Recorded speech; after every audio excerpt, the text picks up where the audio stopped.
everyone, it's April here, bringing you the second episode of Rescue and Recreate, the series in which I convert a TLC American Girl doll into basically a new doll. If you watched the previous episode, you will already know this week we are going to pick a video game character to recreate as an American Girl doll.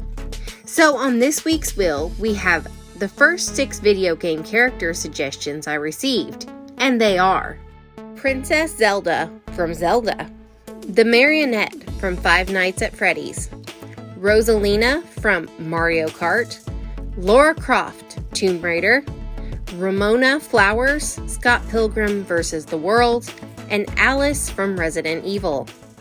So let's give this wheel a good spin and find out who we're creating today. Oh, sorry, I hit the table there. Our wheel has landed on Lara Croft from Tombraider. My first task was settling on which version of Lara Croft I wanted to recreate, and I decided to go with the Tombraider anniversary look that you can see here. Lara Croft does sport 2 sidearms, so I went on Amazon to see if I could find any keychains to scale. I found some made by Blade Tech that even came with holsters, which I thought would be perfect. I still wasn't sure about the scale, so I went to the reviews hoping to see pictures, and I found exactly what I needed, so thank you for that. Before ordering on Amazon, I went to check Blade Tech's site, and I actually found out that I could buy them cheaper directly from them, so that's what I did. I shopped around for a wig that would be close to the right color and style, and got it ordered as well. Then I found a TLC Leah to use as our base doll. I've already removed her wig, cleaned, and restrung her. Most of her face paint is missing, and even after washing and stain treatment, she still does have some faint stains on her torso. Lara Croft does have light brown eyes, and honestly, my original plan was to repaint the Leah eyes, but I didn't realize that the Leah eyes are different than all the other doll eyes I have encountered up until this point. They are actually more like a stamp and then maybe a small layer of paint over the top of it. So it's actually a flat surface inside the eye. And not knowing this, I did accidentally gouge the eye plastic a bit using a pick.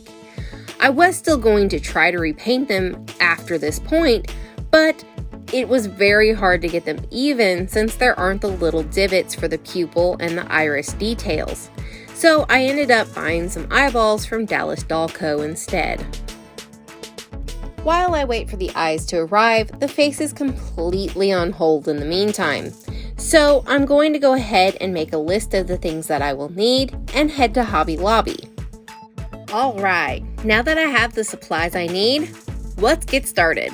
For her shorts, I will be using this pattern, although I will be adding belt loops to it. For her tank top, I will be using this one with some alterations. And I will be making my own pattern for both her backpack and gloves. I'm going to start with the shorts first because I would like those to be done before I make her belt and thigh holster. Now with the shorts done, I can get started measuring and cutting the straps that I will need to make her thigh holster. The thigh holster consists of a belt with a gold buckle and 4 eyelets, 2 in the front and 2 in the back, for the 2 side straps that have a hook on each end to hook to. And the last thing we will need is 2 thigh straps. For the belt buckle, I'm actually going to use this thick golden ribbon. And before doing the eyelets, I tested on some extra strap material to make sure that the eyelets would look okay before adding them to the belt itself. I did get a little worried for a second when I realized that the gun holsters from Blade Tech were set up for the right side. But luckily they are reversible by simply removing 2 screws and switching the paddle over. Now for her gloves. I used some American Girl Doll gloves to trace for a pattern.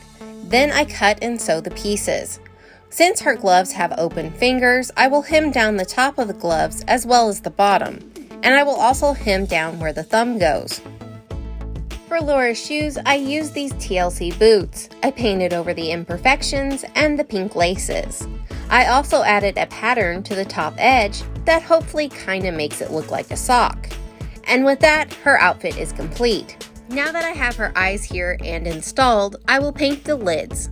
One of the best things I stumbled on for matching paint colors is to add a drop of pink. It seems to make the browns and tans look a little warmer in my opinion. Once her lids have dried, we can work on her face up.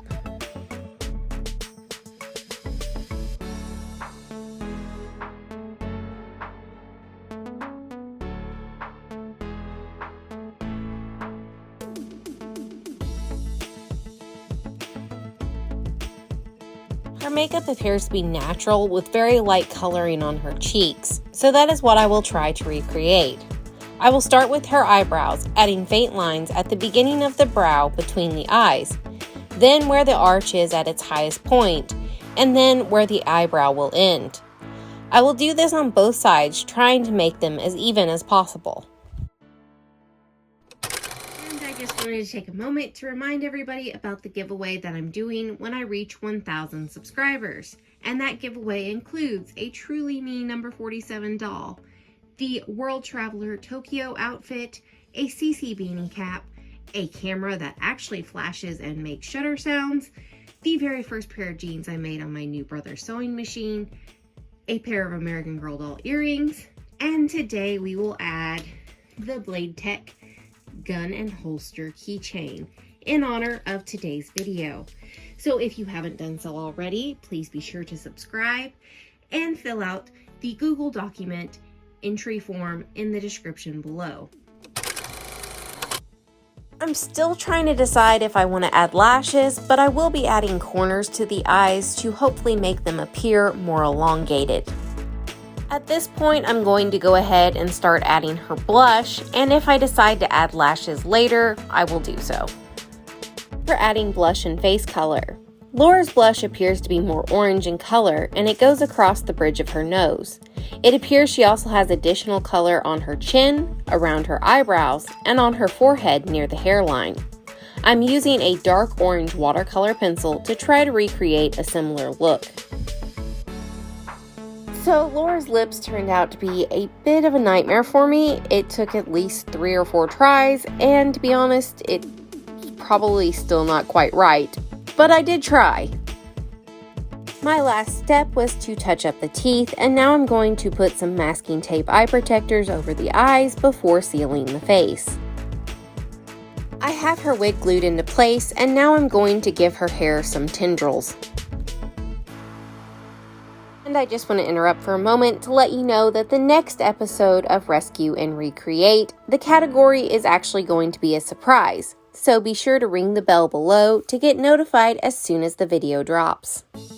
I thought Laura would feel more at home outdoors, so we took a hike to get some pictures of her in her more natural environment.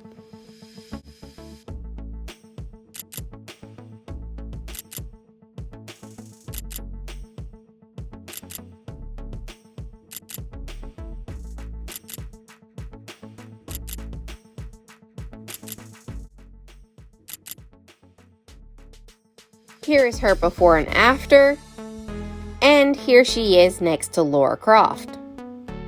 Are you excited for the next episode? Be sure to let me know in the comments below. And if you liked that video and would like to see more like it, please be sure to subscribe to my channel, and I hope you have an adorable day.